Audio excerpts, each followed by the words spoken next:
रांची, वह शहर जहाँ उस लड़की का जन्म हुआ था। उसका नाम बड़े प्यार से रखा गया था।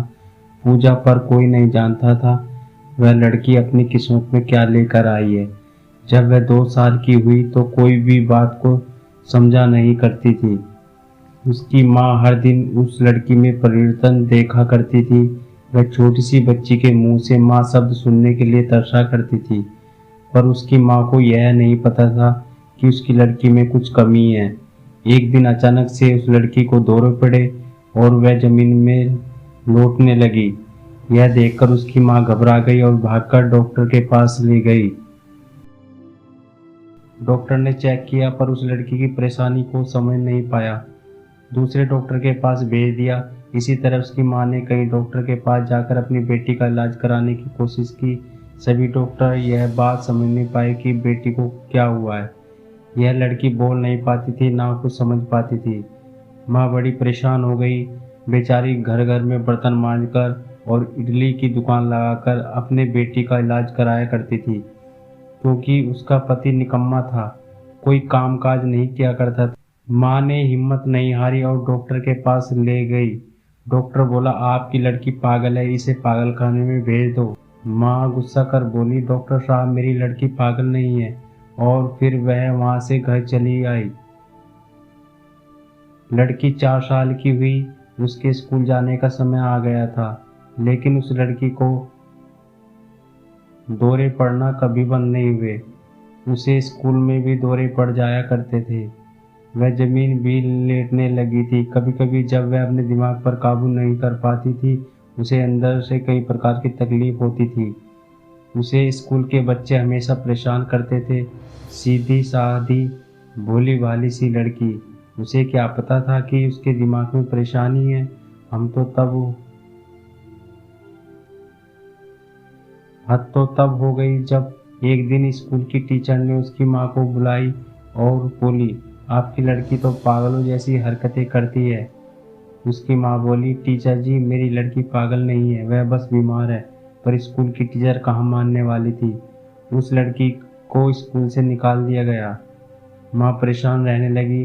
फिर दूसरी स्कूल में दाखिला कराया गया। वहाँ एक टीचर थी, बहुत अच्छी टीचर। उसने उस लड़की को पढ़ाने की जिम्मेदारी अपने ऊपर ले ली।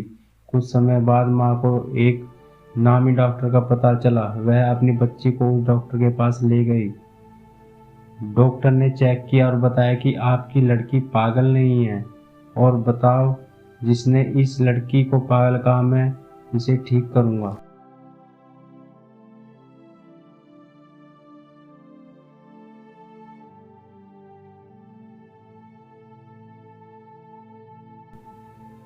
बस उसके पेट में एक पटार है जो धीरे धीरे इसके दिमाग में चढ़ने की कोशिश कर रही है, जिसकी वजह से उसे दौरे आते हैं। मैं इस पटार को निकाल कर नए तरीके से इलाज करूँगा।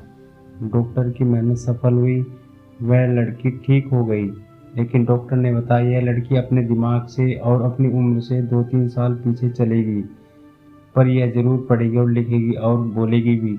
फिर स्कूल में टीचर की मेहनत रंग लाई। धीरे धीरे वह लड़की पढ़ने लिखने लगी। इस तरह उस लड़की ने अपने जीवन के कई उतार चढ़ाव देखे और बीए पास कर ली। लेकिन लड़की के भाई बहन उसे ठीक हो जाने पर भी उसे पागल बनाना नहीं छोड़ते थे। आसपास के मोहल्ले के कई लोग उसे पागल पागल कहकर बुलाया करते थे। वह लड़की हिम्मत नहीं हारी। जब वह पूरी तरह ठीक हुई तो उसके बड़े भाई ने उसके ऊपर पहरा लगाना शुरू कर दिया। उसे बाहर छज्जे में खड़े होने नहीं देते थे और उसकी पढ़ाई लिखाई पर भी पाबंदी लगा दी गई।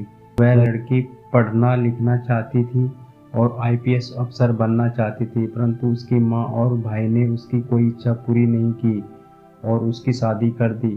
शादी होने के बाद भी उसके ससुराल में उसके सास ससुर ने उसे आगे पढ़ने लिखने नहीं दिया। घर की जिम्मेदारियों का बोझ उस पर डाल दिए। वह लड़की अपनी इच्छाओं को मारकर अंदर ही अंदर घुटती चली गई। उस समय टेलीफोन का ज़माना था, इसलिए वो चाहकर भी इंटरनेट में पढ़ाई नहीं कर पाती थी।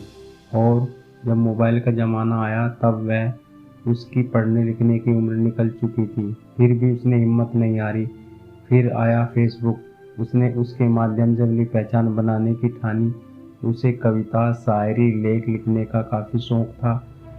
11 और 12 क्लास में 11 और 12 क्लास में स्कूल की पत्रिका में अक्सर उसकी कविताएं और लेख छपा करते थे। इसी में वह खुश हो जाया करती थी, लेकिन शादी के बाद उसकी इच्छा दफन होकर रह गई थी। फेसबुक के माध्यम से उसने अपनी कविताओं और अपने विचारों को लोगों के सामने रखा, जिसमें उसको बड़ा मान सम्मान मिलने लगा था। अब मैं आप लोगों से सवाल करती हूँ, ना जाने उसके जैसे कितनी हजारों लड़कियां हैं जो अपनी इच्छाओं को पारिवारिक मजबूरी या आर्थिक मजबूरी के कारण दबा दिया करती है। क्या लड़कियों की इच्छाओं का कोई वजूद नहीं होता?